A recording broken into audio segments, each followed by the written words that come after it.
other puppet masters pulling these strings. They know the companies mistreat us, but they still give them money and they won't give us money. This thing right here is the problem. I got a question for you guys in this video. A thought-provoking question. Who ruined the gig economy? Rideshare, fast food delivery, shopping.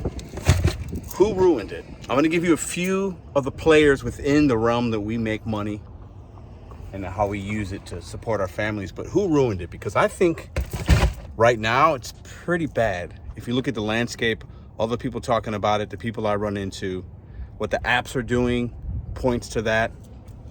Whose fault is it? Welcome back to Mr.BetonYou. Now I'm gonna start off and put my name in the hat. And I think we'll start at the lowest point of who's responsible. People that create content. That's why I said me. People that talk about, I make 35 bucks an hour, 40 bucks an hour. This is great. Side hustle. There's hundreds of us that make content. Really thousands if you include all the platforms that boast or brag about the money we've made or are making. But really it started, 2021, we'll say. Some people were making it before then, but since, it's been crazy. New people, old people, people selling courses, people making content and they don't even work in the apps anymore. What responsibility do I have? Do those other creators on all the platforms have to the average driver that's not a creator out here working full-time or part-time to give good information? I'll start with the creator. Are we to blame? So now that we got that out of the way, the major players, and I'm looking for you guys to tell me your opinion. Who's ruined it for you? Is it still profitable? Are you still doing well? Are you still happy within it? I think if you're doing it full-time, like I've said in many videos, you're working a lot and you can make good money, but you're working a lot of hours. You're working more now than you probably were a couple years ago. It is what it is. Many Americans are having to make that decision. Not complaining, just a fact. Okay? And if you're doing it part-time here and there in between some things, I think your experience is less impacted and you're probably still feeling okay, but maybe you can't get on a schedule from DoorDash because you don't have the appropriate amount of deliveries per month, or you can't get this, you can't get that. Instacart is just dead in St. Louis. So even part-timers might be impacted. But let's talk about the big players. DoorDash, Instacart, Uber, Spark, Grubhub, not existent for 99% of drivers, right? Maybe you do an Amazon Flex. Like, are the companies to blame? I mean, they built the model which we are turning the apps on and earning and making money and reaching our goals and paying down debt and providing for our family. So we have to give them some props, let's be honest. But are they the issue? Did they grow too quick? Did they get too greedy like a lot of companies get? I mean, I think that's the easy answer. And there's nothing wrong with that answer. I think it's fitting for most of us. Because these companies play these games. Uber today, there's some kind of standard mode now in my St. Louis market with the rideshare stuff. And I keep the rideshare on because I capture the surges, even if I'm not going to do a ride. Anyways, I've talked about that. That's not why you're here. But there's a standard mode. And it's telling me I'm going to earn. I'm missing out on earnings. And people with the advanced mode, because I'm at the bottom tier, this is not the green, gold, silver, platinum. This is something new I've never seen before. Now, if I can get to advanced by having a 20-something% acceptance rate, I'll make 20% more money. Is that true? Is it manipulation? Are the apps the main factor in the fall of our experience as gig workers and the experience of the consumer? Great segue. Is it the consumer's problem? Are too many consumers, are their expectations too high? Has it become too easy to order and get anything delivered? So there's so many people that want it, but they don't understand how it works. They don't understand what we make. They don't understand the timing of it. They don't understand. They think we're employees with some kind of benefits. So when they order 10 cases of water and they live in an apartment building, they want us to bring it up, but they didn't leave a tip. Are they the problem? The lack of knowledge? The entitlement? I think they're a factor sometimes. The bad customers tend to stick out. Those are the ones we sometimes remember because they're rude or this or that, or they don't have a porch light on. I'd have to say they're not the problem overall. What about the merchants in the stores? How they treat you and I? Most of them treat us good. They help us make money. I don't have a problem with them, but some of you guys have bad experiences with the stores. They feel like they treat us like second-class citizens. They make us wait. We can't even use bathrooms sometimes. I mean, it's crazy. Are they part of the issue? Is it the politicians on a federal, state, local level, whatever, that had this legislation that's come into many cities, some states, to where now the companies have to take away from you and I that don't live in those states? Some would say yes. Some would say the legislation has killed the gig economy apps. It's forced the hand of Uber and DoorDash and Instacart and Spark and many others to take from one group of individuals and give it to others, to make sure that their cost of living is matched, to make sure that they have healthcare coverage and stipends and this and that. Do you blame them? How about this? Let's look at it from a different perspective. Collectively, I think we can probably all agree it's probably a little bit of all. If you're looking at it like a chai part, there's the company holds a majority, probably for most of you, of the responsibility and the collapse of these apps and our experience. They're not going anywhere. They're going to grow. I'm not saying it's the end of the gig economy. It's only just begun in many ways. However, the companies hold a big piece of that pie, and then there's us and other factors. But really, if you think about it, obviously it's all of us. But is it a psychology thing?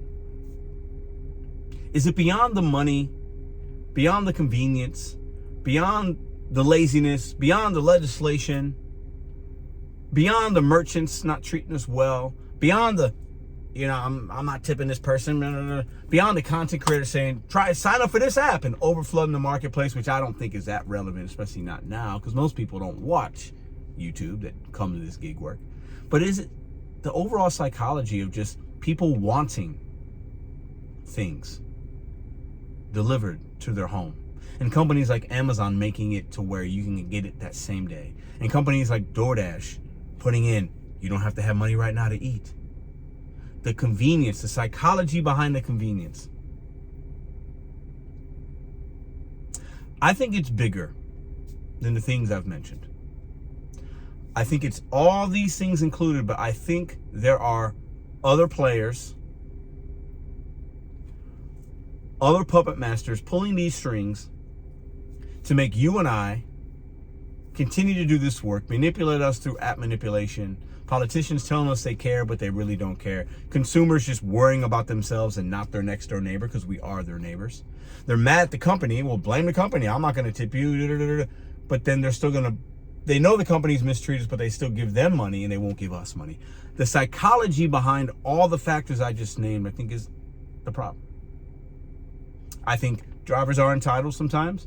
Consumers are entitled sometimes. Companies are entitled sometimes. Shareholders want to get their money on their investment. I think politicians can be entitled to votes. I think content creators feel a sense of entitlement to clicks and likes and subscribers. It's a mixed bag.